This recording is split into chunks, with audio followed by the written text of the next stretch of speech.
Olá, Curafãs, tudo bem com vocês? Eu sou a Paty e voltei com mais um vídeo de analisando os episódios de Kuroshitsuji, o arco do internato ou do arco do Weston College. Dessa vez, né, a gente veio fazer sozinho, né, porque o último episódio provavelmente vai contar uma história, um interlúdio entre esse arco e o próximo arco, que é o arco da bruxa. Não sei se eles vão deixar uma entrada, já vão deixar uma deixa para o arco da bruxa, ou se eles vão simplesmente finalizar ele com o capítulo que vem seguinte, né, ao que terminou esse capítulo 10, esse episódio 10. Mas antes de começar, não esquece de deixar seu like, de se inscrever e depois que o vídeo acabar, dê uma olhada na nossa aba do Seja Membro, se torne membro se você puder. E também dê uma olhadinha na descrição onde está o nosso link de afiliado da Amazon. Você comprando qualquer coisa na Amazon com o nosso link, você ajuda o canal também, tá? Então vamos falar do episódio 10, intitulado Esse Mordomo à Prova, que se iniciou, né, no momento em que o Redmond, ele viu o Derek fazendo bullying com os meninos e ele já ficou assim perplexo, porque ele já sabia que estava acontecendo alguma coisa, porque senão a pessoa não tinha escrito para ele um poema com informações diferentes, né? Então ele já percebeu que tinha alguma coisa de errado, então ele já foi esperando o pior. E quando ele chegou lá, ele viu que quem estava fazendo bullying, porque estavam tendo reclamações de bullying e essas reclamações nunca eram resolvidas. E aí ele acabou descobrindo que quem estava tentando resolver é quem estava praticando o bullying, né? E ele falou assim, quanto maior a luz, né? Quanto mais a gente achava que o Derek era a pessoa assim, tipo, super talentosa, que ele tinha milhares de talentos, que não sei o quê, mas quanto maior era a luz dele, maior era a escuridão. Ele era a pessoa mais podre daquela escola. E tipo assim, eu cheguei até a comparar ele um pouquinho com o Morris, que o Morris fazia a mesma coisa, só com a diferença de que o Morris, ele não fazia bullying diretamente com os alunos. Ele meio que prometia as coisas pra eles e não cumpria, sabe? Mas assim, de ter agressão física, coisas do tipo, ele não fazia.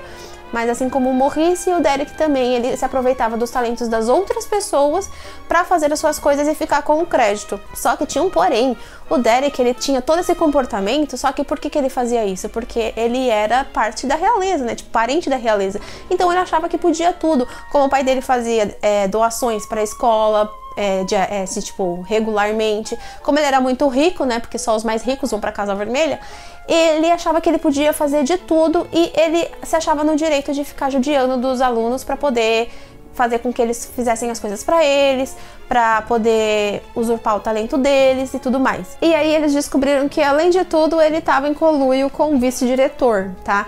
O vice-diretor sabia de tudo que estava acontecendo, fez vista grossa, falou que eles só iam tomar 2 Ys porque saíram fora do horário de saída lá da escola e que era para eles retornarem para os seus dormitórios, e ficou por isso mesmo. Só que aí, eu falei para vocês, o Green Hill, ele é uma pessoa muito explosiva, muito reativa, e ele não tem noção às vezes da força que ele tem. O que aconteceu? Ele ficou tão nervoso, tão revoltado, porque assim, de certa forma os meninos, eles eram meio que... A palavra certa que o Ciel usou foi tipo lavagem cerebral.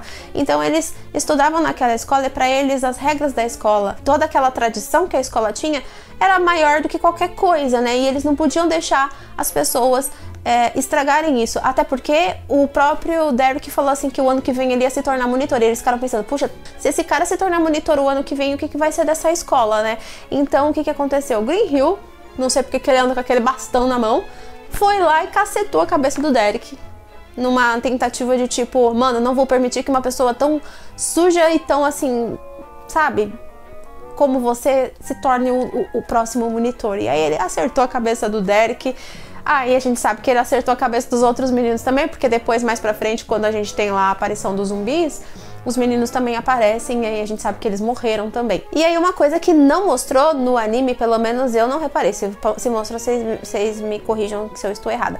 Não mostrou, mas o Green Hill também acertou a cabeça do professor, do diretor, do vice-diretor, nessa briga. Mostrou os meninos segurando o vice-diretor, o Violet tampando, né, a porta, né, ele obstruindo a porta.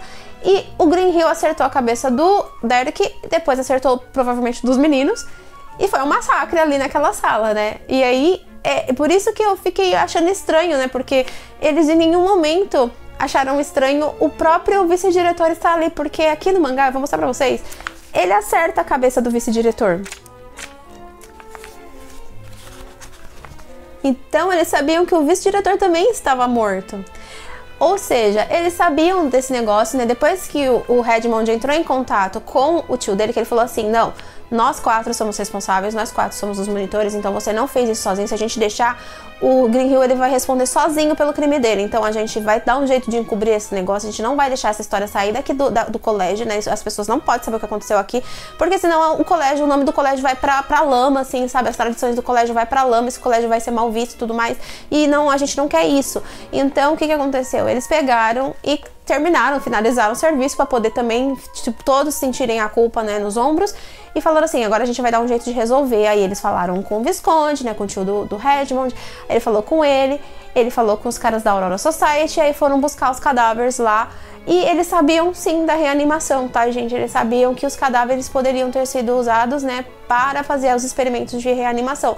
Tanto que o vice-diretor estava vivo lá, eles estavam vendo ele todo dia, e eles ficavam fingindo que não tinha acontecido nada. Eles sabiam que ele era um cadáver reanimado. E aí ele falou assim, a gente fez isso pra proteger as tradições do colégio, eu acho que você entende a gente, né, Phantom Raiva? O senhor falou, tá, como assim? Como assim você acha que vocês querem a minha aprovação? Vocês mataram pessoas, vocês estão ficando doidos? Só que o Ciel, ele não pode falar nada, né, que é o sujo falando do mal lavado, né? Aí ele falou que ele ia resolver toda essa situação, ele ia resolver esses negócios, né, depois que eles já tinham contido o Derek e tudo mais, eles ouviram toda a história. Aí ele perguntou pro Undertaker, mas como que isso, o que você tá fazendo? Como assim esses cadáveres são totalmente diferentes do que a gente estava acostumado lá no Campania, né? O que você fez? Aquela história da Cinematic Records, né? O Sebastian falou sobre a Cinematic Records e tudo, que ele fazia a colagem da Cinematic Records. No momento do The End, ele colava uma nova Cinematic Records aleatória lá, pra poder a pessoa se movimentar. Aí o Undertaker falou, não, isso daí é coisa do passado, já evoluí, meu Deus do céu. Não, é outra coisa. A gente pega, assim, sabe, fragmentos de memórias, de anseios que eles tinham pro futuro, assim, sabe, de desejos que eles tinham, de visões que eles tinham do futuro, né, o que eles queriam para o futuro. E aí a gente foi pegando esses pedaços e formando uma nova Cinematic Record de pedaços de coisas do futuro. E aí isso deu essa nova habilidade, vamos dizer assim, aos zumbis, né? E como você, assim, pelo riso que você me fez ter, isso é tudo que eu posso falar. E aí ele foi fugir e o Sebastian pegou e foi, né? O Ciel mandou ele ir atrás do Undertaker. Só que aí o Undertaker chamou os outros cadáveres que saíram do chão e foram pra cima do Ciel, foram pra cima de todo mundo. Aí os meninos fugiram. O lacaio do Redmond, que agora eu não vou lembrar o nome dele lá, o que parece uma menininha lá, todo delicadinho também, ele não conseguia nem sair do lugar, o Ciel foi lá pegar ele. E aí o Sebastian, nesse meio tempo, ele viu que o Ciel ia ser atacado, né? Porque ele foi pra cima do vice-diretor e falou, haha, sabia que você também era um cadáver, porque na outra vez que eu cheguei perto de você, eu sabia que tinha alguma coisa estranha, que você não tinha mais alma, sabe? Você tava meio esquisito. E eu sabia que você era um deles. E aí eu sei que ele foi atacar o vice-diretor. Aí ele teve uma visão do, né, tipo, o Sebastian como um demônio, ele teve uma previsão de que o Ciel seria atacado nesse meio tempo em que ele tava tentando alcançar o Undertaker ia conseguir pegar o Ciel, e aí ele priorizou, né, a segurança do Ciel. Depois que tirou todo mundo ali, o Ciel falou, mas eu não mandei você ir atrás do Undertaker? Ele falou, não, dá licença que, segundo o nosso contrato, a sua segurança é minha prioridade, então eu estou aqui te protegendo. E aí o Undertaker dança lá na luazinha, igualzinho no mangá, e fala, a revoar, meu querido, depois a gente se encontra, depois a gente se fala, aí a gente vai se ver de novo e dá tchau. Aí eu sei que tudo se resolveu, aí o Ciel fala como que tudo foi resolvido, ele contou pra rainha sobre o incidente todinho que aconteceu, o que aconteceu com o Derek. Aí foi divulgado que os meninos tiveram um acidente de canoagem e tinham morrido, mas foram enterrados em segredo e tudo mais, pra não acontecer, tipo, nada, manchar o nome da escola nem tudo mais.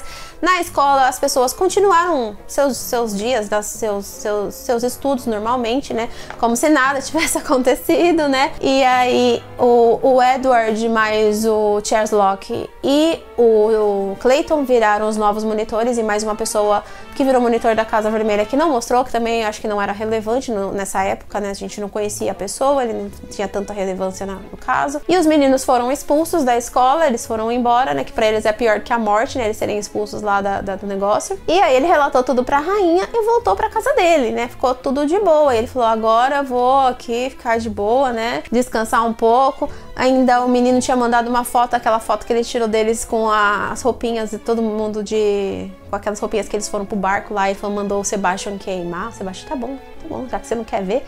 Tem certeza que você não quer ver? Ele, não quero ver bosta nenhuma não. E aí pegou E o Sebastian foi lá e queimou e foi fazer uns docinhos lá. E eu sei que depois, assim, no finalzinho, a rainha falou assim, nossa, que coisa, né? Já pensou se eu fosse atacada por um negócio desse aí? Por um desses cadáveres reanimados? Isso porque o Ciel também questionou, por que esse povo tá reanimando cadáveres, né? Qual que é a finalidade dele ficar reanimando cadáveres? E aí o Undertaker fala, não, é porque eu queria ver o que tinha depois do fim, né? Tipo, qual que é a finalidade? Tipo, depois do fim, o que acontece, sabe? Ele é curioso, cientista curioso, sabe? Aí a rainha fala assim, mas e se a gente tivesse esses cadáveres sobre, assim, se eles fossem nossos aliados, se a gente conseguisse fazer com que eles fossem nossos aliados, usar eles a nosso favor, isso seria muito interessante. E aí eu fiquei me perguntando, será, então, a todo tempo eu tinha essa impressão de que a rainha, ela sabia dessa pesquisa, ou ela tá se fazendo de idiota. Mas, e se ela não sabia, se ela tá sabendo somente agora que o Ciel informou pra ela, ela deve estar pensando assim, ah, então, se eu tiver o cadáver do Albert, assim, sabe, de um jeito que o Undertaker consiga reanimar, depois que essa pesquisa ficar mais, assim, avançada, eles conseguirem criar cadáveres melhores, assim, sabe, zumbis melhores, será que eu não poderia pegar e pedir pra ele reanimar o Albert, porque ela sente muita falta, ela fala com um fantasma ali, ela tem um quadro dele ali que ela fica falando com ele.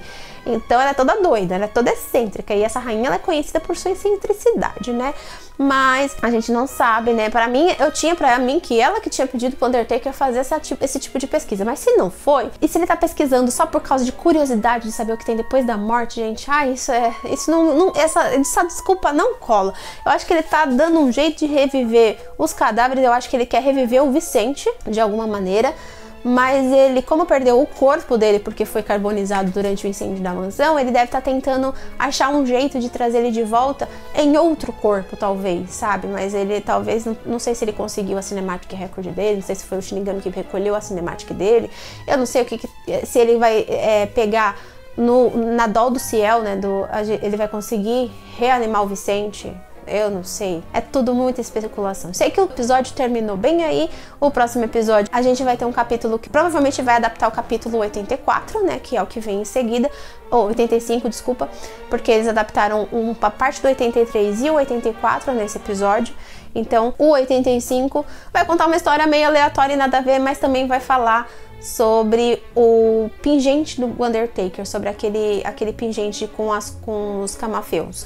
Eu não sei se eles vão usar essa história pra dar um gancho para o próximo arco, ou se eles vão usar essa história para finalizar o arco e acabar por ali mesmo. E aí, o que vocês acham? Teorizem comigo nos comentários. E antes de ir, não se esqueça de se inscrever, de deixar o seu like, de ativar o sininho de notificações, de seguir a gente na aba de comunidade nas redes sociais e também no nosso canal de lives, e de compartilhar esse vídeo com seus amigos amantes de Kuroshitsuji para chegar a mais pessoas possível, tá? Eu vejo vocês no próximo vídeo. Beijos e tchau, tchau!